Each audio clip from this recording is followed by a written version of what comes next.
What up, everybody? Hope you're having a good day. Today, we're going to take a look at some TikToks about some Tartaria technology. Let's get right into it. What do you think, huh? Some technology that didn't need to use electricity, that didn't need to plug into the wall. You're seeing it right here. The kettle Just add some that was able juice. to boil water without any electricity. Look at this. They use stone, like the Those are always just hard to tell. I mean, you can touch an object to something. You can do a lot of illusions, especially with AI and even before AI, to make things like that work. Hard to tell, but Congo stones. Here's some more Tartarian technology. I don't know if this is Tartarian, but old, cool technology nonetheless.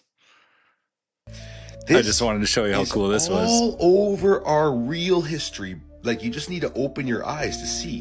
Don't you want one of those? Are you kidding me? This is how the ancients used to travel around. They used to use very sophisticated Also looks technology, fun. guys. Look at this stuff. Beautiful. So this is why everyone's bummed out these days. We don't have all these fun things to go play around with. Or people are just, well, we got plenty of fun things. I thought electric scooters would be way more popular than they are. I thought everybody would have an electric bike. Just everybody would just be like cruising around on electric bikes. They're popular, but like not like super popular. Not as popular as I thought. They are popular, but I just thought everyone would have one. Intricate, precise, genius design. Look at this. When Nikola Tesla was doing all of his work, which is why he became defunded over time by JP Morgan, was because he was tapping into the ether. He started understanding cold electricity. And what I started to realize is the ether rabbit hole leads you down to Cold electricity. We got to look into that one.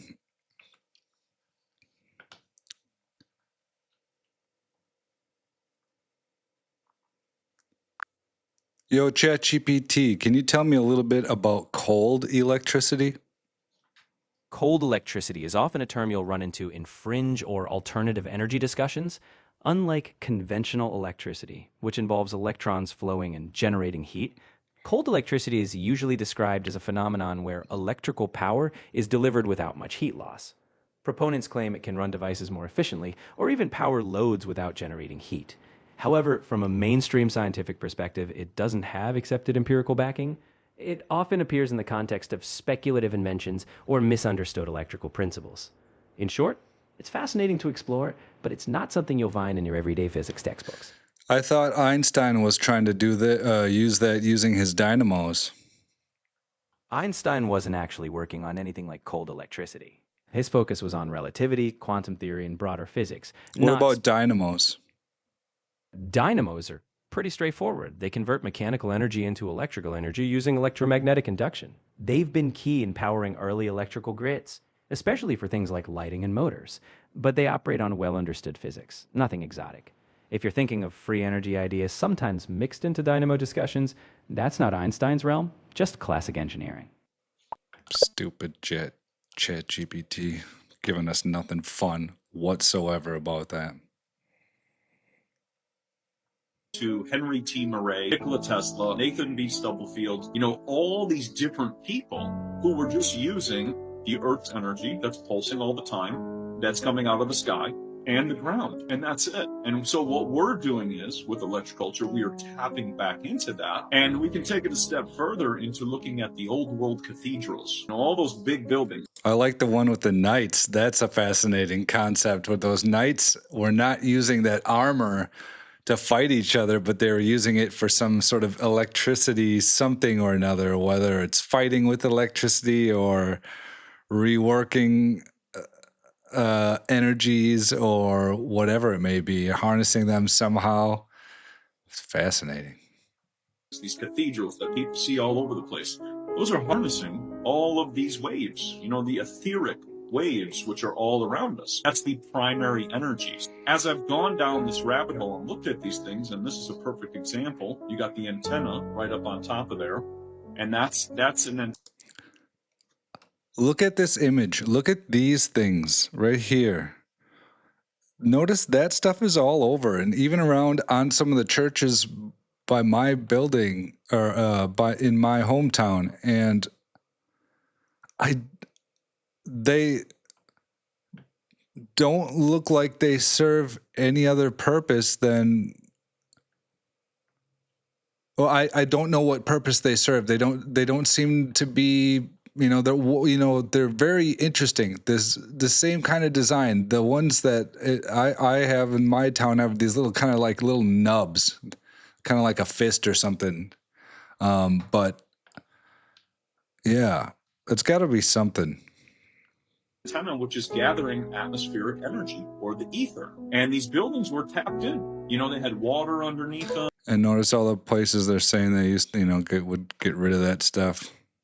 All these spots, I believe that's just been cleared out. They had mercury balls on top. They had a clock, which rings at an exact time, ringing the bell, which can spiral the mercury.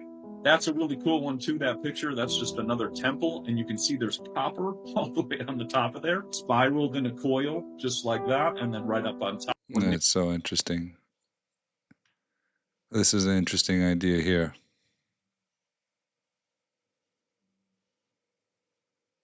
This footage proves that people 100 years ago were more advanced in many technologies than we are, and now I'm going to show you technologies of the past that are unbelievable.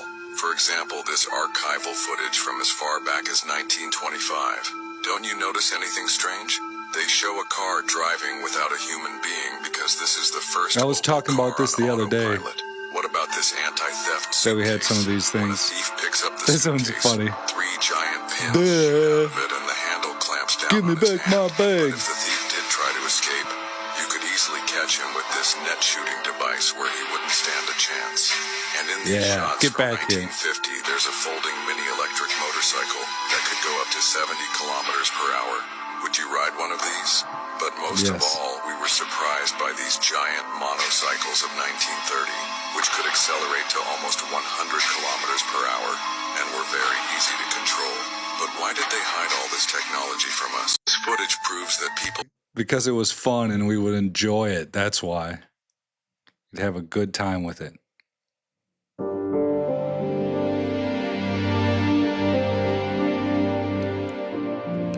I like these. I like how some of these, not everything is Tartaria that's old. Not everything. There's some good ones, some bad ones. You see something, we were so advanced, and they show some like weird stuff that looks like not the greatest thing. Like it's cool and it does the trick, but something like this, like I'm sure it's good and it's a good, awesome thing and it's some cool tech, but there's better ways of doing this. It's not like this was the superior way. This looks like, yeah, I could see someone trying to do that. That makes sense. Kind of have the 2 tracks like that over, itself or whatever. Whatever. That's cool though. Just putting a propeller, which will just whip you up like that.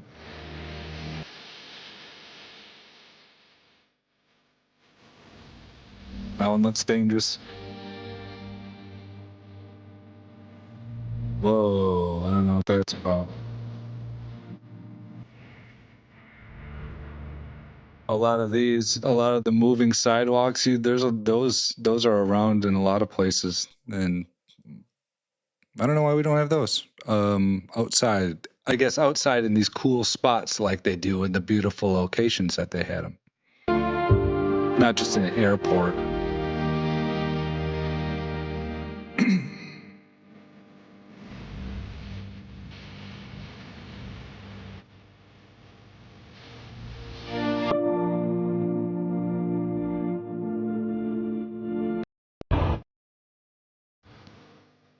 Check out this.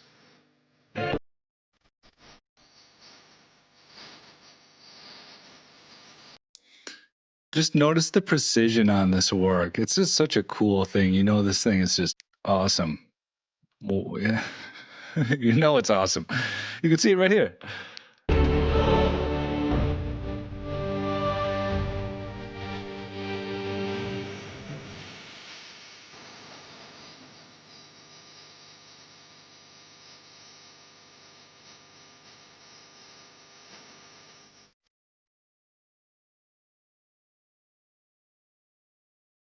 Crazy.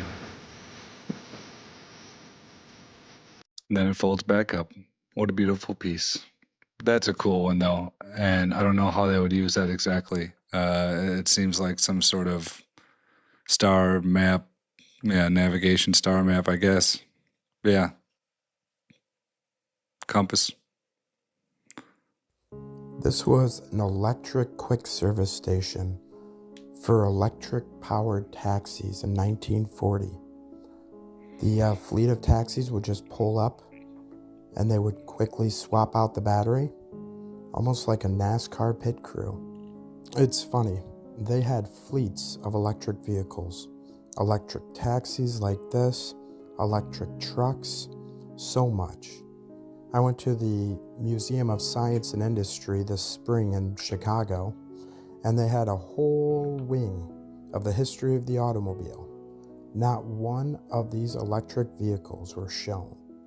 Just the See, like what they were doing before, pulling the batteries out of the car, like that makes sense at least. That seems like it makes sense in a progression, in a linear progression, just swapping out the batteries like that, having a spot like that. But it's crazy. That's the 1940s. Once again, we have all the setup. That looks like, like it's working well, like they know what they're doing. reintroduced technology from today, like the Teslas and stuff. Nothing on these electric trucks here. Nothing on these electric buses. Those are so cool. Look at how cool those are.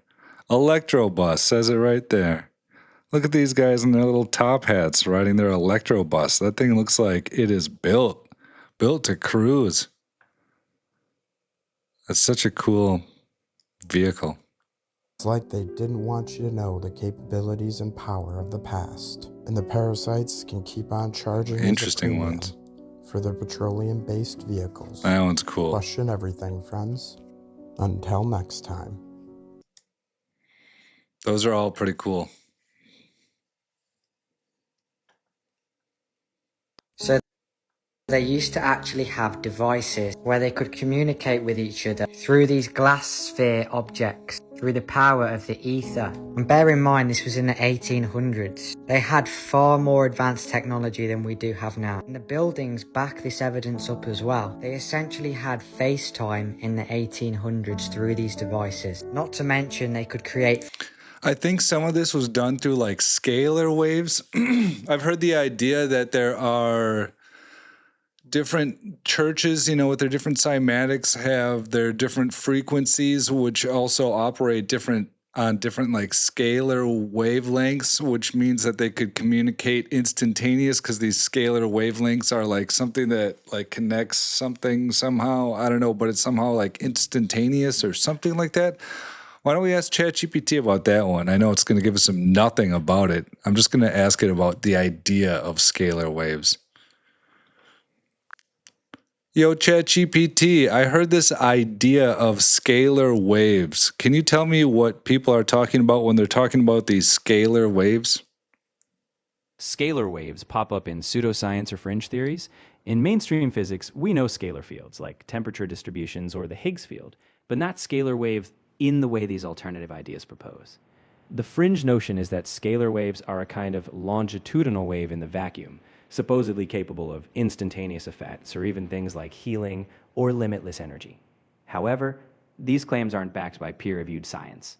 In short, it's an idea that lives more in speculative circles than in real physics labs. What are some of the claims, or how do people say it's been used in the past? People making claims about scalar waves often stretch into the realm of alternative healing, free energy, or even weaponry. Some claim devices can emit scalar waves to heal illnesses, reduce pain, or even affect emotions. Others claim they could be used for limitless energy or weather manipulation.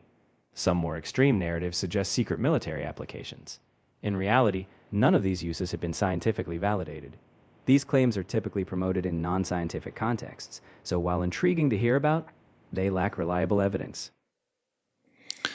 Well, don't we already do that with different energy with like HARP? HARP, the High Frequency Active Auroral Research Program, was a research project studying the ionosphere using high-frequency radio waves. It's grounded in conventional science. not scalar waves or speculative energy.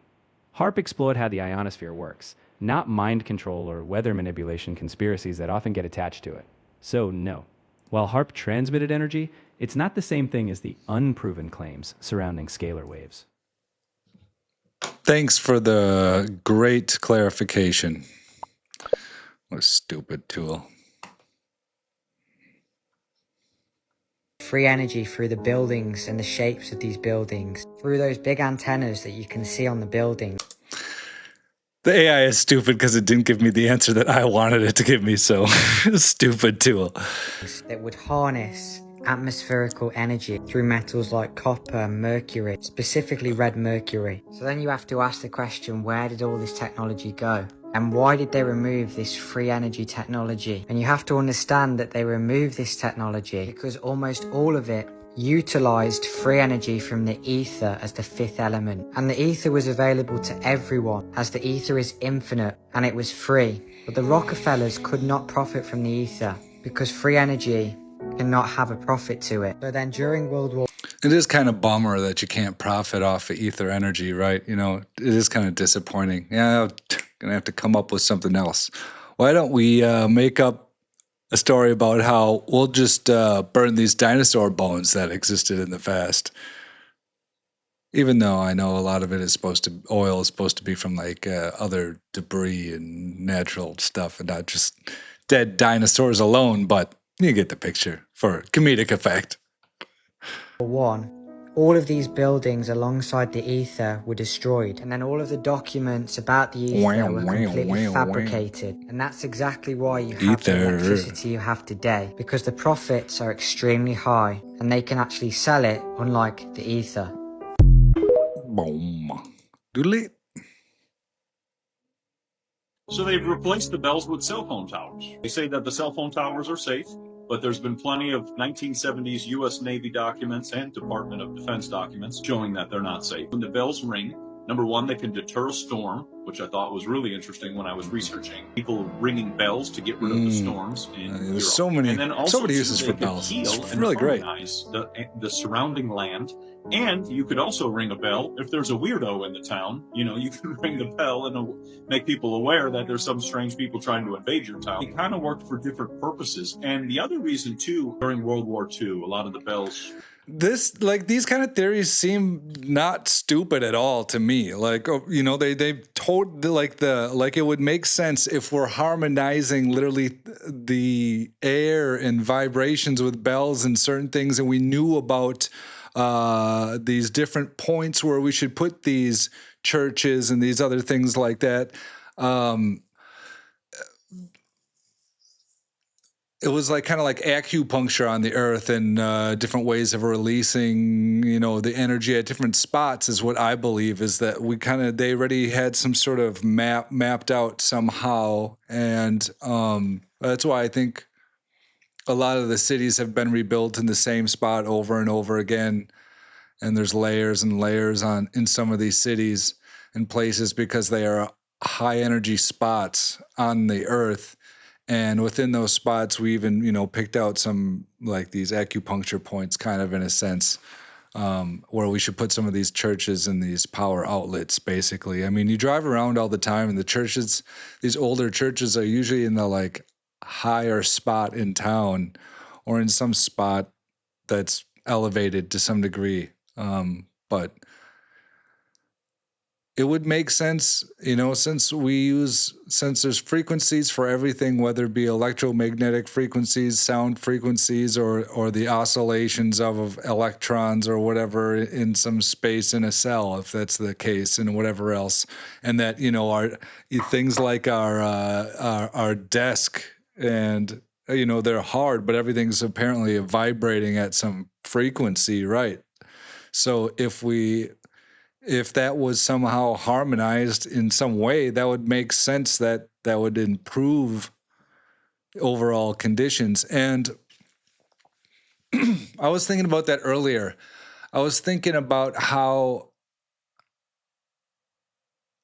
it seems like we do have a collective consciousness, and we don't all our thoughts and everything don't seem to be like they come from just us alone inside this meat suit. I think they came from everywhere else, and I think we're tapping into things and we're using our surroundings like a cloud or something like that too. And I do think that there's something to be said with things being disrupted, with switching out, the bells for the new tech, which is the cell towers. And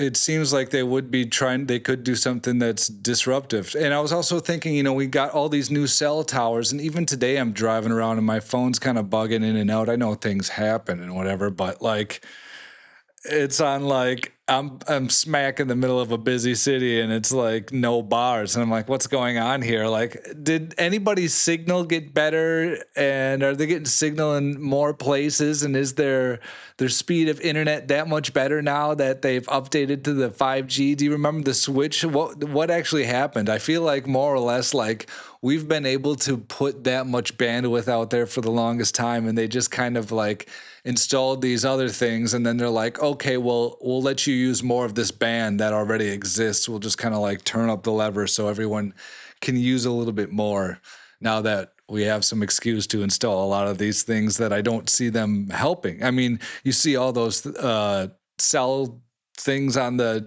water towers and stuff like that. All these new signal things sending out signals or collecting them or doing something, but has your cell phone just gotten speedy, fast when you're by any of these towers? What's the deal? Is it, I haven't seen the change that much. I mean, maybe it's all under the hood. Maybe I'm not aware of all of it. Maybe it's just such a slow increment.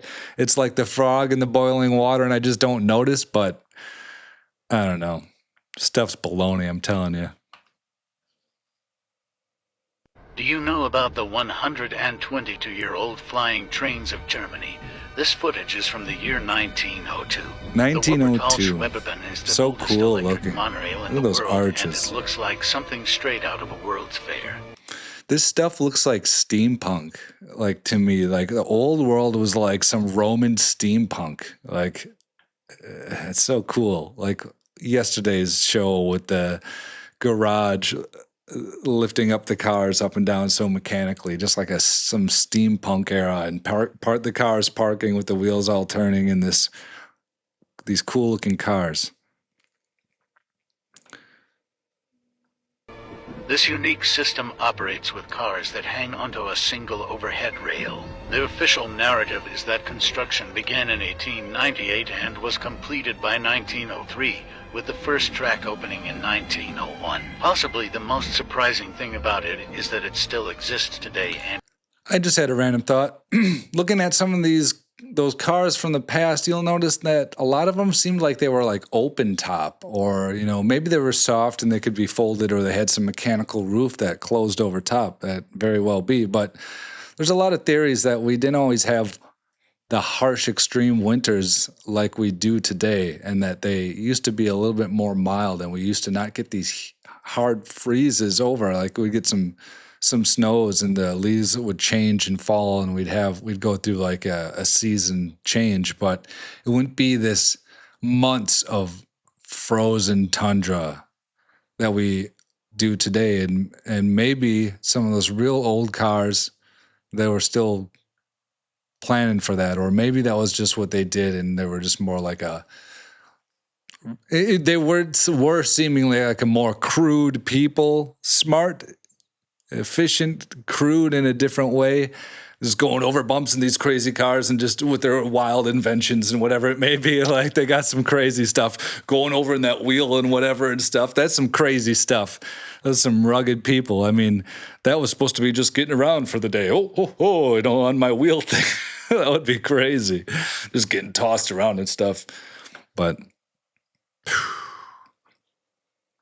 you can go ride it yourself. Although it was severely damaged during World War II, much of the original structure survived until 1997, when a modernization effort was begun. all those older Floating buildings look nearly way 40 cooler. feet above the narrow valley floor, The track Maybe they're in gracefully different follows the spots, curves but it of the looks like Hooper the River. same With spot its here. nearly perfect safety record, it is a vital part of the local public so much more transport system. beautiful. Located in West Germany, did a 0.3-mile loop runs Meow. between the cities of Obermann and Bauwinkel. Most of the architecture of the original 20 stations has been altered, but they all originally had the trademark extravagance we associate with the World's Fair expositions. Man, look at that one. That one's pretty cool too. Look at that whole entrance. These things are amazing. Man, there's a lot of these shots from the past too, and they even driving around on this stuff. It doesn't look like they were doing a lot of construction in the area. You never see people hauling big stones to the new site in any of these videos or these pictures and stuff. They're either complete or not there. It's just one or the other. There's no in between. There's all these people, but no one's just a passerby, and there's never just someone who's actually working with a truck, hauling all the equipment or stone, or horses with the stone, or just give me one picture of a horse carrying these stones. I haven't seen that yet. Have you guys seen that yet, actually? Let's ask ChatGPT. Well, let's Google that one. Allow that. No internet connection. All right.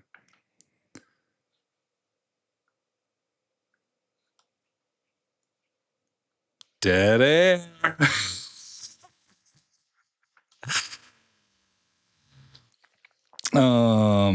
Sorry, we were looking for horses pulling huge stones for construction in the past. See what it gives me. Construction.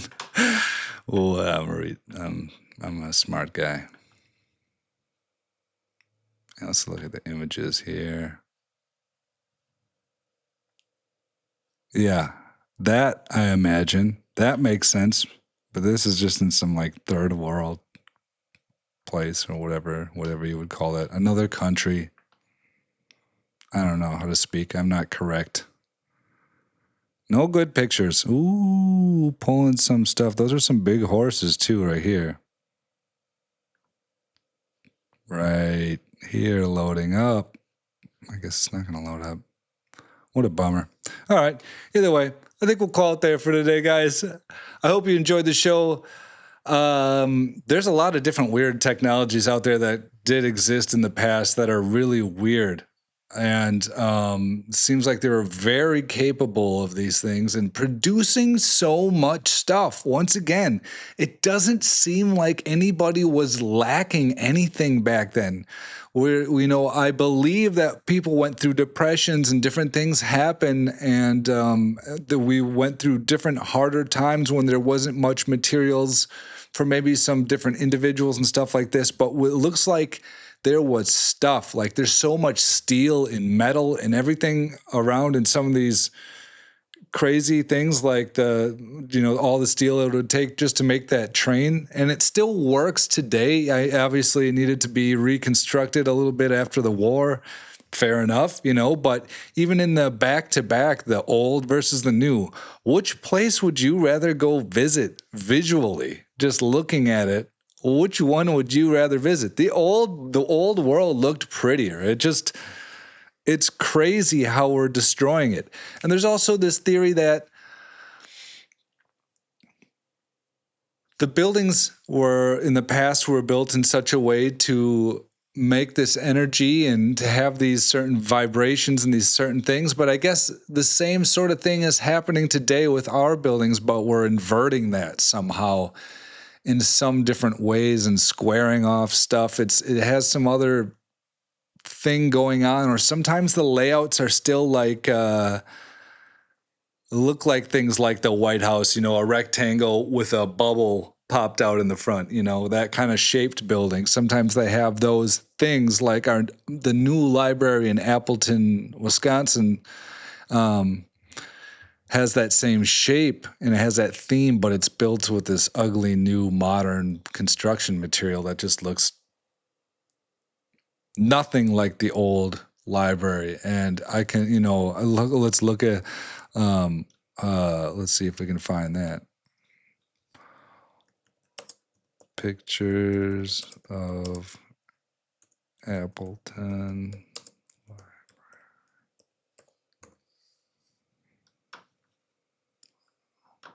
I don't know how to spell or type, so just get used to that.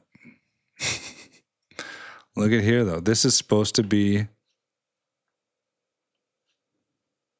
Oh, I'm not showing you anything, guys. I apologize. Look at this. This is the original Appleton Library. And that's a cool library. I mean, that's a beautiful building. Looks like the windows are half buried. I mean, looks like the old world stuff. And there are buildings close by. The Central High School has these patterns on the top. I see this sort of pattern way up here. If you guys can see that, it's about as far as it'll let me zoom. It looks like. But this pattern right up here, that rectangle with the X and the line through it, lines through it that way. 3 lines, I guess. That's everywhere. I don't know what that is. I should look into that as well. I should know what that is. But other than that, hope you guys have a fantastic day. Please like and subscribe if you enjoy this stuff. It takes a lot of effort right now, being a guy who's just starting this channel. And it would be really great if you liked and subscribed, and it would really boost my ego to help me keep on continuing making these videos, even though I will. I'll be here. This is a lot of fun. I enjoy this so much too. This is a blast. Thanks for being here with me. Have a good day.